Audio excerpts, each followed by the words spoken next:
Vamos lá então, pessoal.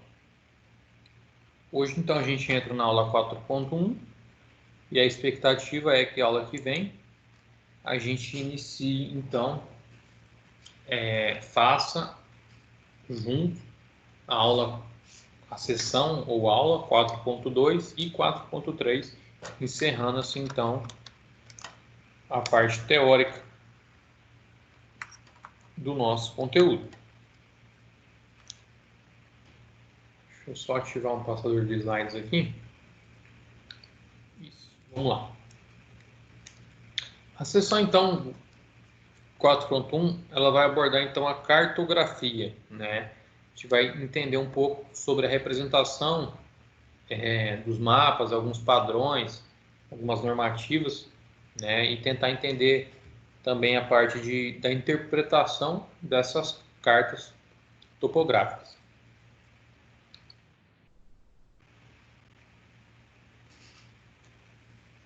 Certo. Diálogo aberto. O que ele fala? Fala que inúmeros locais, né, sejam países, eles fornecem mapas, cartas, né, seja aí rodoviários, hipsométricos, planaltimétricos, enfim.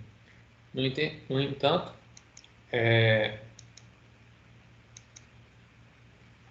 entanto, a população... Espera aí que deu um probleminha aqui no meu negócio. Aí. No entanto, tá? A gente sabe que a maioria da população não consegue ler, interpretar os dados que contém naquele mapa.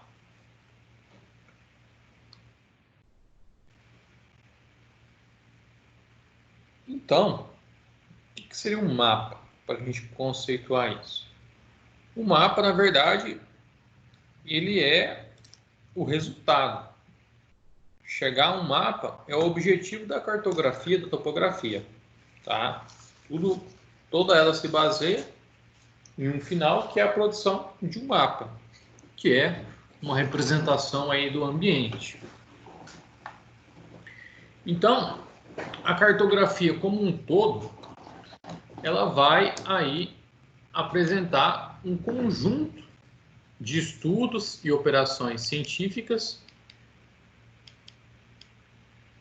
técnicas e artísticas, que tendo por base os resultados de observações diretas ou da análise de documentação, voltam-se para a elaboração de mapas, cartas e outras formas de expressão ou representação de objetos, elementos, fenômenos e ambientes físicos e socioeconômicos, bem como o seu estudo e a sua utilização.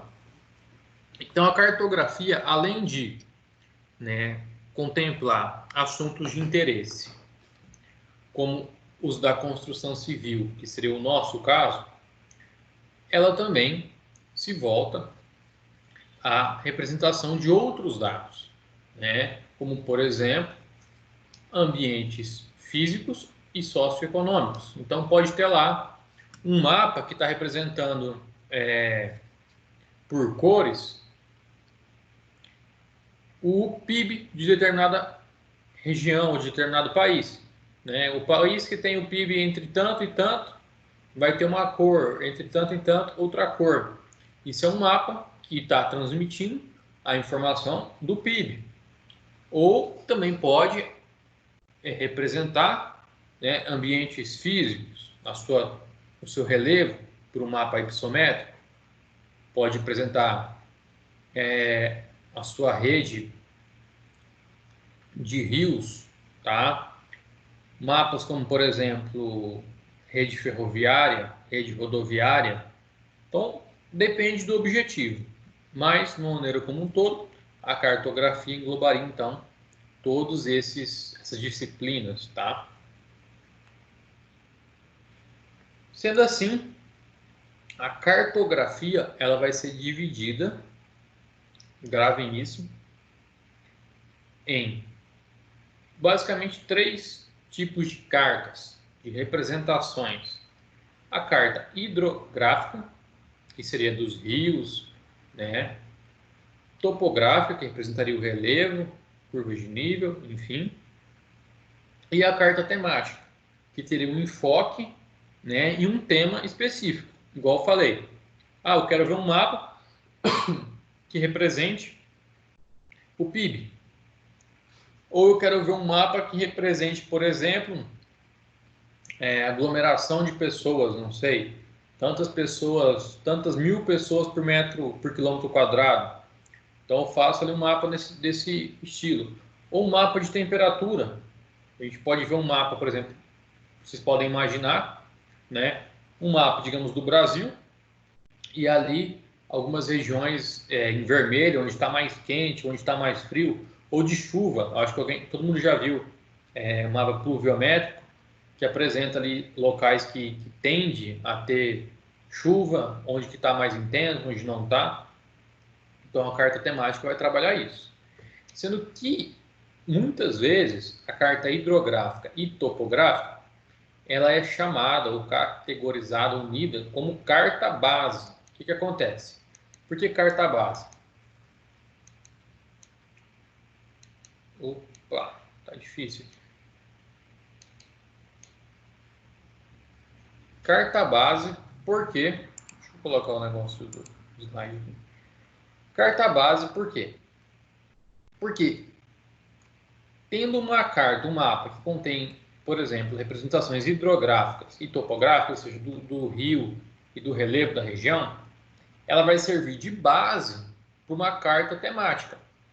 Então, por mais que você esteja fazendo uma carta temática, com algum tema específico, algum objetivo que você queira apresentar ou representar, independente do tema, você vai utilizar a carta base, que essa carta base contém as informações de hidrografia e topografia, tá? Por baixo da carta temática sempre vai ter a carta base, então. Carta base representa essencialmente a informação geográfica de forma genérica, tá? Um conjunto de folhas que organizadas cobre um país ou região, tá? Essa carta base compõe certa base a cartas topográficas e hidrográficas, servindo de suporte ou fundo para uma carta temática. Entendido? Eu acabei de explicar.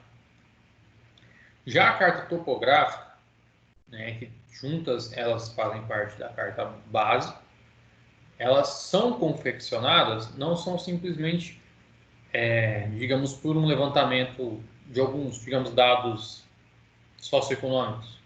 Elas precisam de um levantamento topográfico.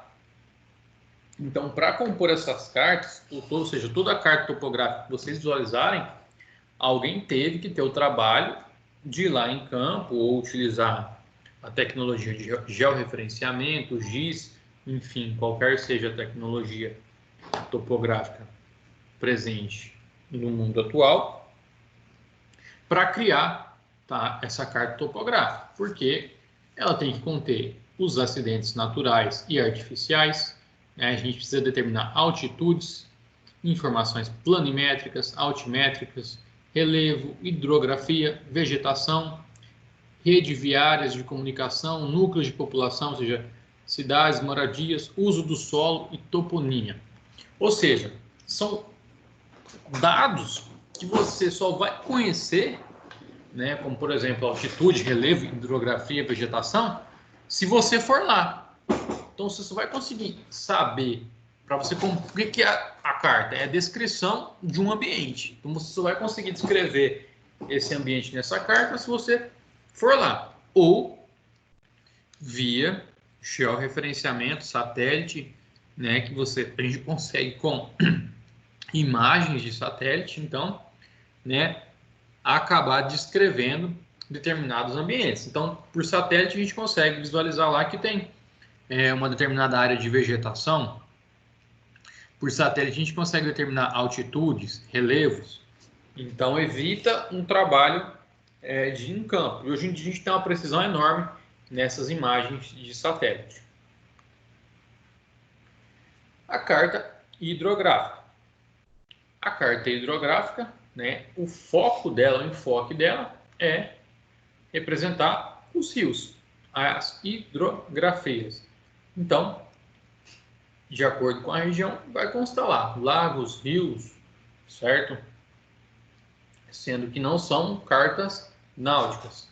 No caso, uma carta hidrográfica não vai ser útil, digamos, para como que eu vou dizer para vocês?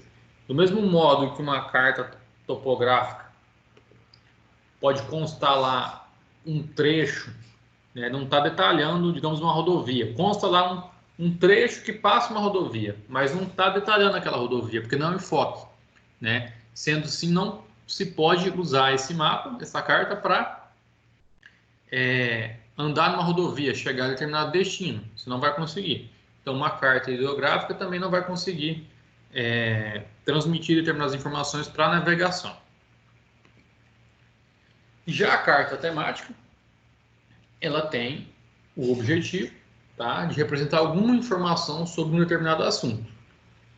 Aqui a gente tem o uso e ocupação do solo na bacia do Rio Vieira, mapa de 2012, tá, o datum do Sirgas 2000.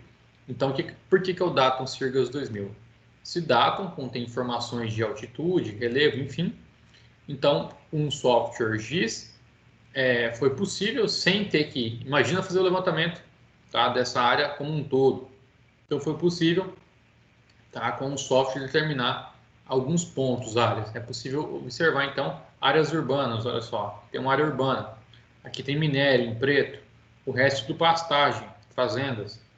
O verde são florestas, a vegetação. O rosa, afloramento rochoso.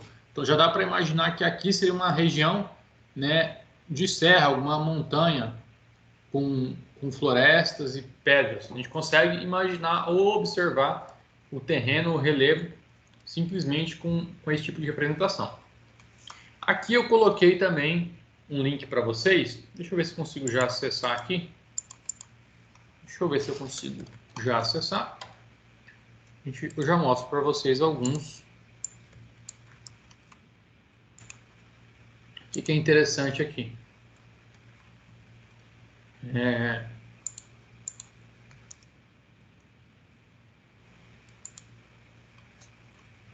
Aqui no site do IBGE, pessoal, para quem tiver curiosidade, quiser aprofundar mais, tá? Aqui a gente, se eu clicar aqui, inclusive nessa casinha, ó,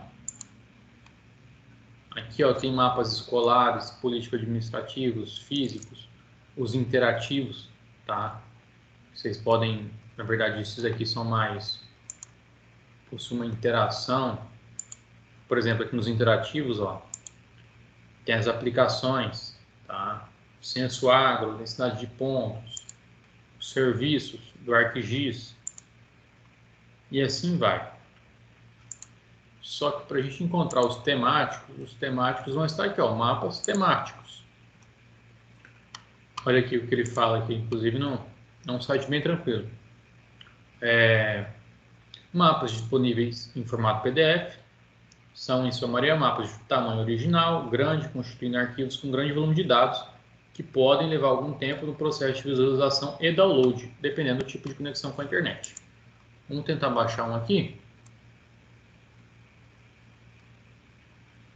Ó, os temáticos, então aqui a gente tem, por exemplo, agricultura, Amazônia Legal, saneamento, biomas, o relevo do Brasil, o clima, focos de calor, demografia, fauna ameaçada de extinção. Vamos ver aqui, ó, fauna, deixa eu abrir esses aqui.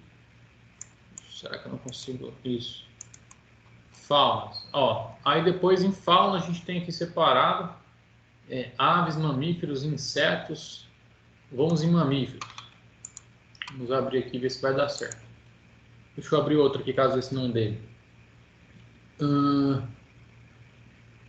Solos. Infraestrutura e logística. Deixa eu abrir aqui mais uns. Fauna a gente já tentou.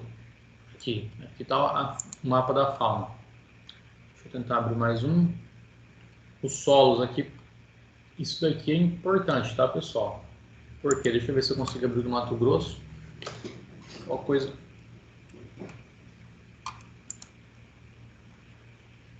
Infraestrutura de transportes, rede de transportes. Acho que isso aqui é suficiente para a gente entender um mapa temático. Então, olha só que legal.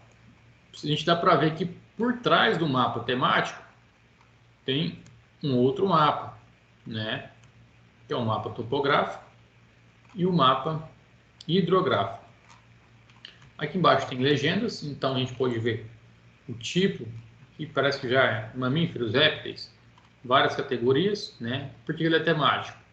Ele está com o objetivo de representar espécies em extinção. Então vamos aqui no nosso estado, por exemplo. São Paulo, a gente pode ver que tem um foco muito grande aqui de animais em extinção, inclusive os marítimos, ó. Interessante. Tá todo mundo vendo, né? Ó, a gente tem aqui o número 8 e o 51 no nosso estado e o 3 parece ser um lobo-guará. Então, o que a gente pode chegar à conclusão? O 3, lobo-guará, tá? Tá em extinção, mais aqui nessa região. O 8 e o 51. O 8, gato palheiro, nunca ouvi falar. É a onça, que para mim era um item, um animal que estava em extinção, não consta no mapa. Mas aqui em onça consta o nosso estado. Eu acho que quer dizer que ela contém o nosso estado, mas não está em extinção aqui na nossa região. E por último, a gente tem o 50, o macaco, né?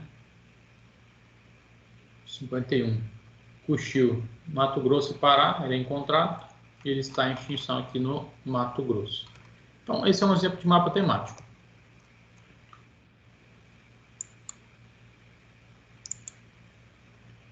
Deixa eu ver se já abriu. Se abriu, a gente já vê. Se não abriu.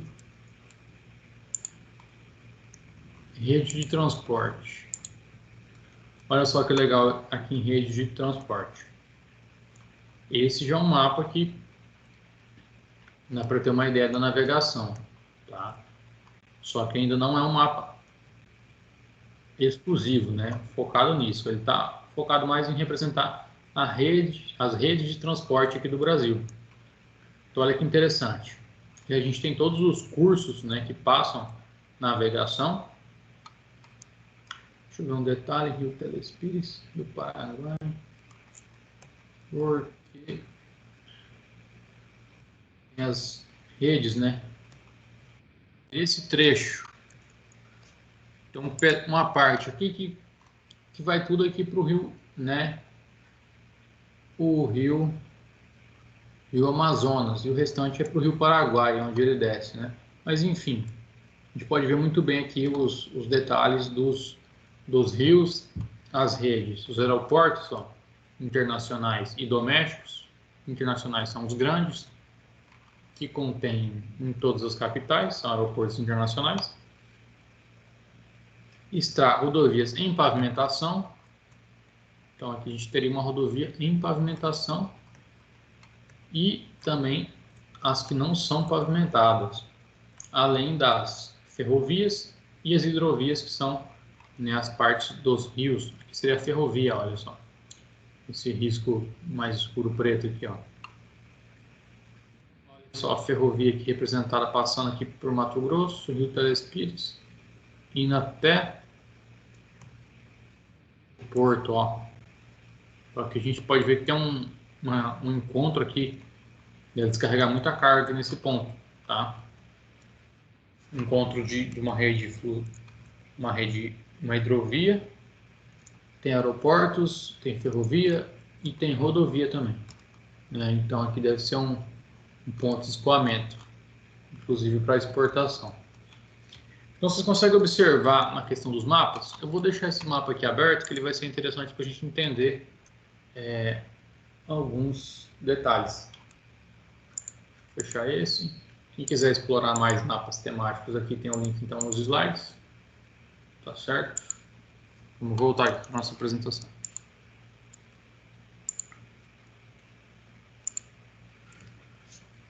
O que acontece? Por que inclusive até eu deixei aberto aquele mapa ali, para a gente possa entender algumas coisas. Muitas vezes, para representar esses mapas, a gente tem que fazer o quê? Uma generalização cartográfica. Tá? O que isso significa? às vezes, para eu poder representar algum detalhe ou algo que eu estou focado, quero mostrar, eu tenho que simplificar algumas informações. E na maioria das vezes isso vai estar associado à escala. Ou seja, quando uma escala for muito pequena, ou seja, por exemplo, 1 para 100 mil, que é uma escala, se vocês forem pesquisar nos mapas ali do BGE, é uma escala 1 para 100 mil, 1 para 250 mil. Ou seja, está dividindo aquele dado, aquela medida, em 250 mil vezes. Então, é uma escala pequena. Se ela é uma escala pequena, que divide muito aquele ambiente, aquele espaço, para poder caber um outro determinado espaço, que seria o papel, acaba que ela tem que, né, escolher algumas informações. A gente não vai conseguir detalhar, por exemplo, vamos voltar aqui naquele mapa. Por exemplo, esse rio. Né, eu quero observar os rios. Se eu colocasse ele pequenininho assim, só o risquinho dele, né? No caso aqui é por causa que é a hidrovia. Então a gente sabe que daqui não tem hidrovia. Mas se representasse ele todo, só o risquinho azul das hidrovias, ficaria ruim de entender ou visualizar. Né? Então teve que ocorrer aqui um exagero dos rios. E é justamente isso que a gente vai ver agora. Então a gente tem alguns procedimentos na confecção dessas cartas. Que um deles é a eliminação. Então nós tínhamos aqui pode ser um arquipélago, por exemplo. Então tínhamos vários pedaços de ilha menores, mas eu eliminei para poder caber ali no meu mapa, conseguir representar aquele trecho, aquele pedaço. Redução. Às vezes isso aqui, numa escala grande, é interessante mostrar, né? Às vezes aqui poderia ser uma montanha que em volta está um curso d'água, um lago, não sei. E aí ficou esse formato. Só que quando a gente pega uma escala muito pequena, não vai conseguir nem imprimir, enfim, nem representar essas curvas. Então faz uma redução, né, que ainda permita que nós entendemos aquele local, aquela região. E se for o caso, só para entender também, quando a gente perde essas informações, falar, mas aí eu quero fazer um estudo naquela área, o que eu faço? Aí você pega um mapa, tá, com uma escala menor, e aí você vai conseguir ter mais detalhes. Uma escala maior, no caso. Tipificação. O que seria uma tipificação? Então, é classificar alguns detalhes, alguns pedaços em tipos. Tá? Então, sempre que tiver blocos que tem quantos? 1, 2, 3, 4, 5, 6, 7. Eu vou trocar para um de 3. Sempre que tiver 3 de 2, eu vou trocar só para um de 2. Então, todos eles, na verdade, são processos ou de simplificação ou de tentar dar ênfase a alguma informação. O exagero. Tá? Então, eu tinha um detalhe pequeno, eu tive que fazer um exagero para conseguir representar. Que no caso, inclusive, o exagero é o do nosso mapa. Aqui a gente tem um grande exagero. Né? Se a gente for comparar aqui, digamos, em escala, comparar a escala real com o que está representando aqui, olha o tamanho do rio aqui, por exemplo. Né? Seria um grande trecho d'água.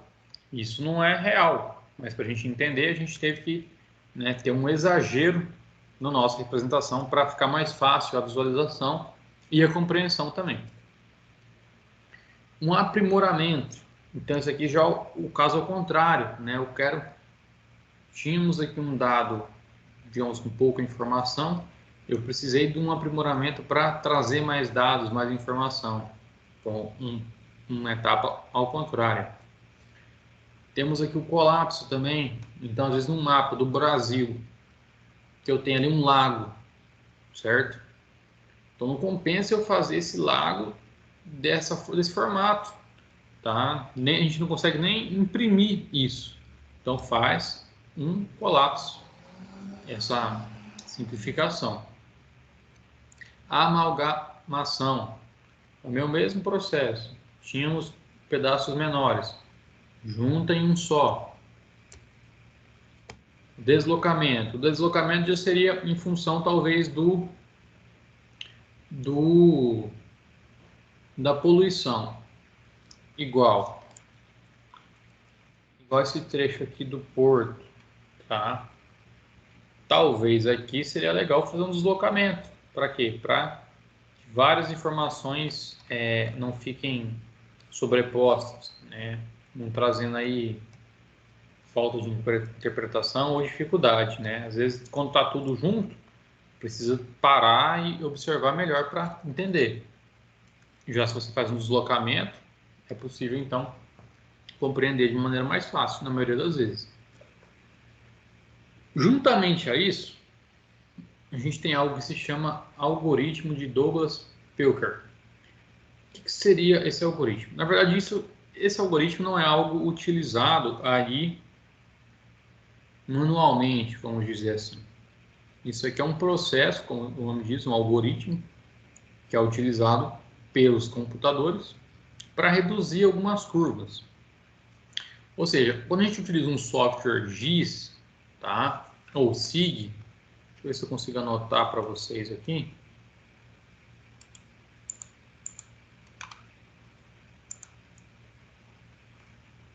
GIS, tá? Ou SIG, que é Sistemas de Informação Geográfica, o SIG, e o GIS é em inglês, Geographical Information System, tá? Então, esses softwares SIG são os que vão trabalhar com algoritmos. Então, como é que eu vou dizer? O computador, na verdade, para ele representar uma curva, tá? Isso, na verdade, é só quando a gente vê uma curva em uma tela, isso se trata, na verdade, de uma ilusão, né? Ele é sempre baseado em vértices. Ou seja, a quantidade de vértices que eu vou ter nessa curva é tão grande que eu acabo visualizando ela, né, como se fosse uma linha curva perfeita, certo? Só que, na verdade, não. Quem for trabalhar aí com alguns softwares de modelagem vai ver que tem a divisão em poligonais. Quanto maior o número, por exemplo, no SketchUp, se vocês já conhecem, já mexeram, se a gente vai representar um círculo lá, tem o número de vértices. Quanto mais vértices, certo? Mais perfeito fica esse círculo. Só que fica muito pesado isso, né, para o computador trabalhar. Porque ele tem que interpretar muito mais dados e calcular muito mais valores. O computador, na verdade, a todo momento, o que ele está realizando é uma sequência de cálculos. Então, imagina um grande mapa, numa grande redução aí, por exemplo, no mapa do Brasil, a gente tem ali curvas. Então, a gente reduz, né? Esse aqui é o processo que ele utiliza de redução, ó. Ele sempre traça linhas perpendiculares, paralelas, pega as tangentes, os pontos perpendiculares, enfim, sempre respeitando uma tolerância, tá? E isso faz com que gere, então, uma poligonal que representaria essa curvatura. Hoje, o computador está muito mais avançado, tá? Mas antigamente, em tempos que iniciou a tecnologia, o uso dessas tecnologias, tinha-se que tomar cuidado, inclusive, com o Excel, tá? Quem é mais antigo conta que o Excel, se você ultrapassasse uma certa quantia de dados no Excel, ele não processava mais por causa da memória RAM. Tá? Então ele tinha um limite de dados e informações. Hoje é tudo mais otimizado. Esses softwares que eram super complexos antigamente, o funcionamento exigia memória, enfim, hoje é muito mais simples. No celular você roda o Excel hoje em dia, certo? Porém, ainda o SIG, tá? Devido ao grande volume de informações, é sempre ideal a gente simplificar. Na verdade, o software vai simplificar isso, tá? Por quê? Vai evitar, então, desperdício de memória. Você não vai perder o entendimento disso daqui, tá? Simplesmente para simplificação. Se o seu computador for um pouco mais não tão avançado, não contar com tanto processamento, então você vai ter uma melhoria no desempenho, tá? E além disso, desse modo, na maioria das vezes, acaba ficando mais prático de entender e ler o mapa do que do modo curvo, tá? Acaba simplificando bastante. Leitura e interpretação de cartas topográficas. O que seria essa carta topográfica aqui? Na verdade, isso aqui seria uma carta topográfica, tá? Ele é, na verdade, certo? Ele é um modelo, ele tem esse layout, que seria esse padrão aí de informações, que ele foi criado pelo DSG, Diretoria de Serviço Geográfico. O DSG é um órgão militar, tá?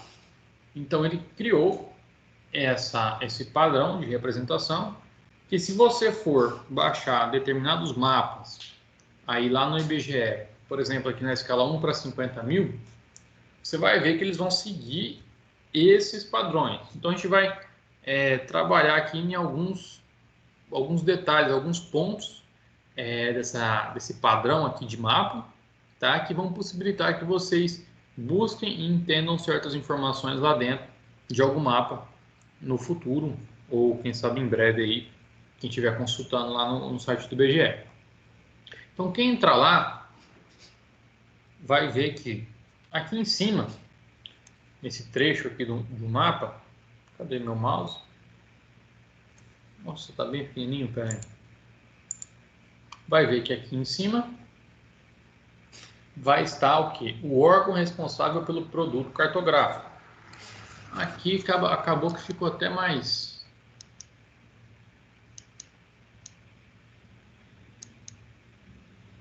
Não estou conseguindo dar um zoom aqui. Enfim, dá para a gente ver aqui que é o que? A Secretaria de Planejamento da Presidência da República. Superintendência de Cartografia, Departamento de Cartografia. Então é o órgão responsável. Dependendo do órgão que fizer o mapa, ali que vai estar indicando isso, certo? Nesse trecho.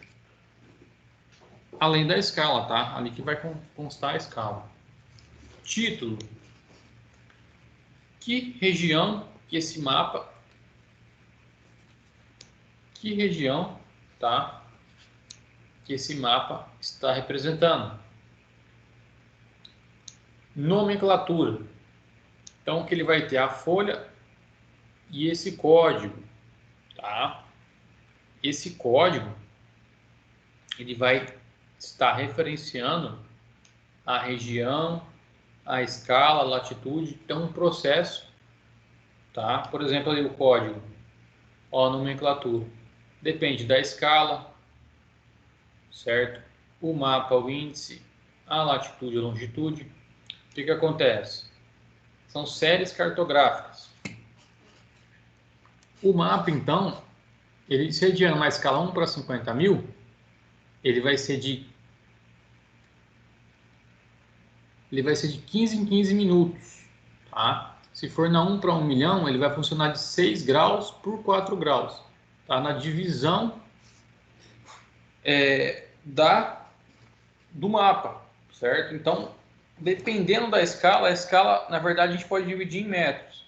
Mas o trecho que vai ser representado, de acordo com cada escala, vai ter que ser esse tamanho, que é medido em graus, minutos e segundos. Cada setor desse, por exemplo, aqui, a gente viu lá que aqui ele é o SG22. Tá? Então, ele está aqui, ó, SG22. Então, ele vai estar dentro desse setor. Sendo que, se a gente observar, se ele tivesse só SG22, ele estaria na escala 1 para 1 milhão. Isso, 1 para 1 milhão. Só que como ele está na escala 1 para 50 mil, ele vai ter essa nomenclatura toda aqui. Sendo que SG22, depois aqui a gente tem o campo VXYZ, então determinado, dividindo essa área aqui, o SG22 em 4, tem o VXYZ. No caso, ele vai ser o X. Então, ele vai estar aqui no 22, ele dividindo em 4, ele vai estar mais aqui nesse lado aqui, nesse quadrante. Dividindo esse quadrante de novo, tá? No caso, o quadrante dele vai ser o X. Ele vai ser X, mas vai ser A, B, C, D. No caso, a divisão dele é X, B. Então, ele vai estar mais para o canto novamente, dividindo ele em 4 de novo. Depois é uma divisão feita em 6, tá? Setores. 1, 2, 3, 4, 5, 6. Aquela retangular. Ele vai estar no primeiro setor. E assim por diante. Já deu para a gente entender, tá? O local daquele mapa. Então, numa escala maior, ele vai estar aqui nesse local, bem no cantinho aqui. E essa nomenclatura, então, vai ser de acordo com a escala. Sendo que não para 1 milhão, então, vai ser o setor como um todo. Eu não sei se foi nessa aula que eu abri um mapa para explicar questão de curvas de nível, ou foi na outra disciplina de topografia que eu estou fazendo. Não estou me lembrando agora. Mas a gente abriu essa questão aí a gente abriu, acho que o setor foi o SD21 que a gente abriu isso.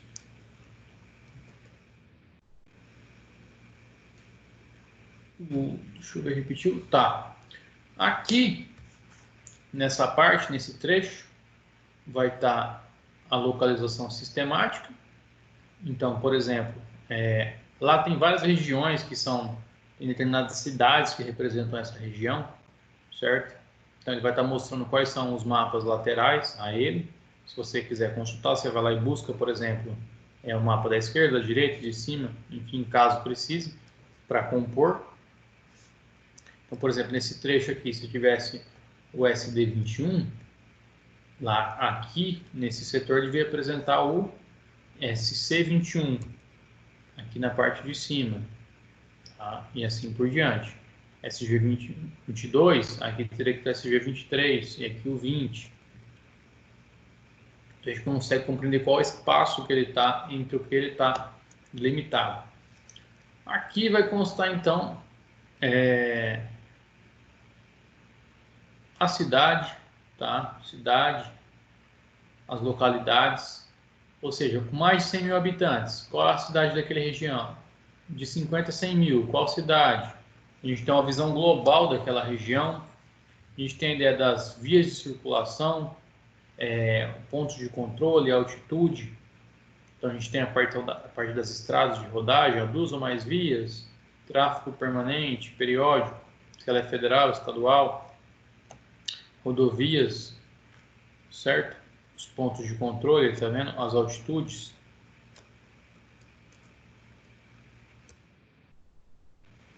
Depois, do lado, vocês vão encontrar também o sistema de projeção. Então, a projeção é o TM, né? Mostrando aqui a escala, explicando tudo certinho. No caso, esse mapa aqui, a gente pode ver que o datum foi o SAD 69, foi de onde foi coletado os dados. Não tem nada aqui, né? Mas se a gente pegar uns dados mais novos, vai ser pelo Sirgas. Legenda, tá? Então aqui na legenda a gente tem também a questão de simbologia, não só de o que aquele símbolo representa lá no mapa, tá? Esse outro trecho aqui, a hidrografia e vegetação, ele vai mostrar, dependendo da região, vai ser diferente, certo? Então vai ter mostrando o que tipo que é em cada ambiente, cada espaço. Esse trecho vai mostrar a divisão administrativa. O que é a divisão administrativa? É a divisão aí entre estados, cidades, ou no caso aqui em São Paulo vai ser as cidades, tá? Mas a divisão municipal, estadual, é a divisão política administrativa. E aqui o ângulo, tá? A declinação magnética é a convergência meridiana. Então a gente consegue ver aqui, resumindo, a curvatura do globo, do geóide, nesse trecho. Tá? A gente consegue pensar declinação magnética aqui. Um outro detalhe que a gente tem aqui a gente já viu lá no início das nossas aulas, lembra? A fotogrametria. A fotogrametria, então, ela é dividida em dois pontos: a métrica e a interpretativa, tá? A interpretativa tem que corrigir, tá? Sendo que a métrica, ela trabalharia então com medidas precisas, com a precisão, e softwares para auxiliar em tudo isso, na representação. E depois a interpretativa, que seria, faria parte aí também da, como é que eu vou dizer, da observação. A interpretativa não se baseia, na verdade, em precisão, mas em reconhecer os objetos ali da topografia que contém naquele ambiente, como ela é feita. Então você pode descrever dessa maneira. E a fotogrametria ela pode se compor em três tipos, tá? Terrestre, aérea e espacial. Para relembrar, fotogrametria é o quê? São fotos, tá? Obtidas ali ou na própria superfície, aérea ou espacial, em que algumas podem ser móveis, como em aviões, ou hoje em dia em drones, que contemplam não só, às vezes, questão de fotos e imagens, elas trazem mais dados, além de simplesmente imagens, tá? Sendo que a terrestre seria a foto, tá, do ambiente. Então, a terrestre, na verdade, ela vai estar mais aliada aqui à interpretativa. Por quê? É um local montanhoso, contém um lago grande, de vegetação tal, né? Enfim, pode descrever o ambiente dessa maneira. Já aérea, a gente consegue trazer dados mais precisos, mas também pode ser interpretativa todas, tá? E a terrestre também pode ser métrica, mas ela vai estar mais associada à interpretativa desse modo que foi feito aqui, tá? Simplesmente por foto. Mas associada às outras técnicas, ela pode ser métrica também. A aérea seria de um ponto aqui, então, de um avião, um balão ou um drone, certo? E a espacial já seria o que a gente usa aí em SIG, né? Das estações, dos satélites. Aqui a gente tem uma foto do Himalaia, né? Para a gente ver como é que funciona o relevo daquela região. Olha que interessante. Uma visão do espaço. Ok? Alguma dúvida?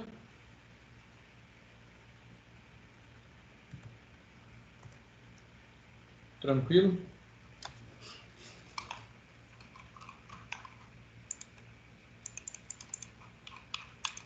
Deixa eu abrir aqui. Vamos resolver as atividades da apostila.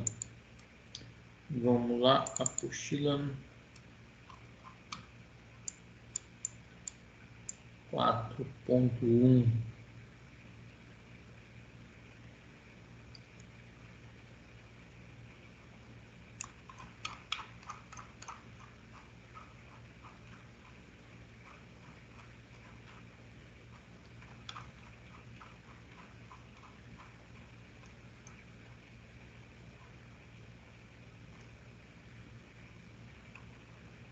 Vamos lá.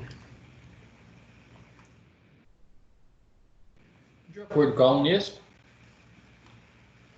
a cartografia apresenta-se como um conjunto de estudos e operações científicas, técnicas e artísticas que, tendo por base os resultados de observações diretas ou da análise de documentação, voltam-se para a elaboração de mapas, cartas e outras formas de expressão ou representação de objetos, elementos, fenômenos e ambientes físicos e socioeconômicos, bem como o seu estudo e a sua utilização.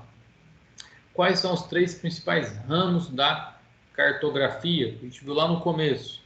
Alguém se habilita?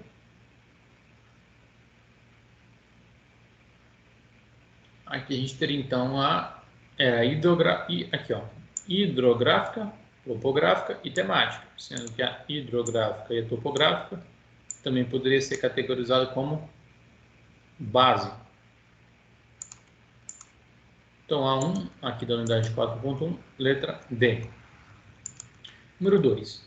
A generalização cartográfica é utilizada para adequar a informação geográfica à escala do mapa, simplificando as informações e adequando a esta à escala do mapa.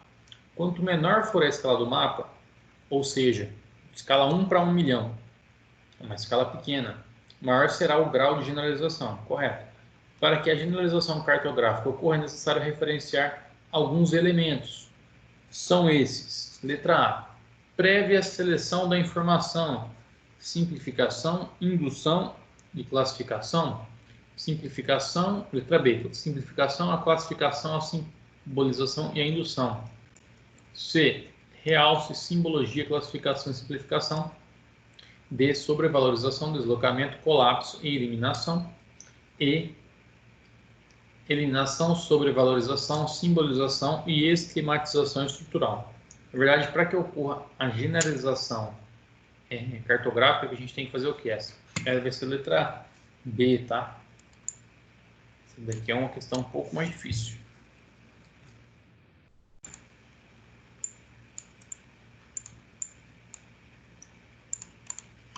Seria a simplificação, então é feita a simplificação da informação, classifica ela, às vezes pode simbolizar, e a indução, certo? 3. A forma como as informações serão distribuídas na carta topográfica, ou seja, no layout, deverá ser de acordo com a folha modelo publicada pelo DSG, Diretoria de Serviços Geográficos, de acordo com o decreto de lei número 243 de 67, atualmente sendo parâmetro para as cartas elaboradas pelo IBGE. Então, se a gente falar no IBGE, as cartas terão esse modelinho aqui. A folha modelo figura abaixo tem finalidade de estabelecer uma padronização no formato e no aspecto das cartas confeccionadas por várias organizações, definindo aqui o que essa representação vai definir: escalas, informações marginais, responsável técnico, espessuras das linhas das quadrículas. Letra B, escalas, articulação sistemática da obra, tipo de letras das inscrições e espessuras das linhas. C, escalas, informações marginais, tipos de letras das inscrições e espessuras das linhas quadrículas. D, escalas, informações marginais, tipos de carimbo e espessuras das linhas quadrículas. E E, escalas, informações técnicas da obra, tipos de letras e das inscrições e espessuras das linhas quadrículas. A D e a E não se trata de obra, né? Se trata de outro âmbito, isso daqui.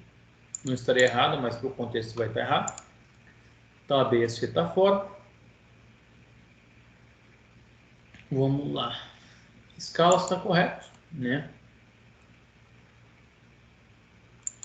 Letra D, tipos de carimbos. Na verdade, não se trata de tipo de carimbo, né? Na verdade, mais a questão do tipo de informação. Aqui não seria responsável técnico, seria o órgão, né? Sendo assim, vai sobrar a letra E. Informações marginais, tipo de letras das inscrições e espessuras das linhas quadrículas. Letra C. E aí, aula que vem, a gente vai trabalhar aqui o sensoriamento e SIG, juntamente aqui com o GPS. Tá? Acaba que elas são semelhantes aqui, acho que dá para a gente seguir um pensamento só. Mas se for ficar muito apertado, a gente faz parte a parte também, tá? Mas eu acredito que dê. Pessoal, por hoje então é só. Alguma dúvida? Tudo certo?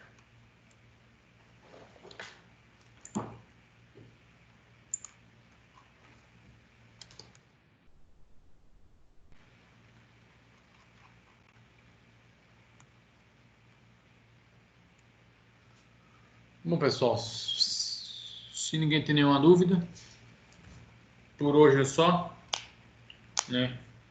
Até o momento, nos vemos então até semana que vem, virtualmente, e daqui 14 dias, no dia 18, nos vemos presencialmente. Certo? Uma boa noite a todos. Quem tiver alguma dúvida pode mandar lá no grupo ou no Telegram também individualmente, tá? E ficamos por aqui hoje. Boa noite a todos. Boa noite, senhor. Até mais. Até mais.